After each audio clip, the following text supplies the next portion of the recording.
इतने दिनों के बाद तुम मेरे घर आई हो और मैं तुम्हें खाली चाय पिलाती हूँ। सच मुझे बहुत बुरा लग रहा है। कमाल करती है, मेरा अपना घर है। तुम 2 मिनट बैठो, ये साथ ही बैठी है, मैं कुछ लेकर आती हूँ। प्लीज बैठ जाओ तुम मेरे पास। मेरा कुछ खाने को जी नहीं जा रहा। ये आज अचानक तुम्हें मेरी याद कैसे आ गई? बस ऐसे ही यहाँ से गुजर रही थी, अच्छा तुमसे मिलती जाऊं। अच्छा जी चाह रहा था मिलने को तेरा मुझसे।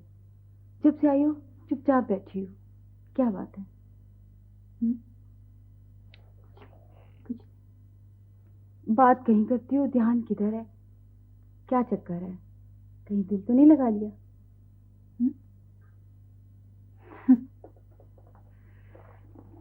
कोई ऐसी बात। अच्छा मैं चलती हूँ। मेरे तो कुछ समझ में नहीं आ रहा। इतनी मुद्दत के बाद तुम आई हो और लगता है तुम्हें मेरा घर पसंद नहीं आया।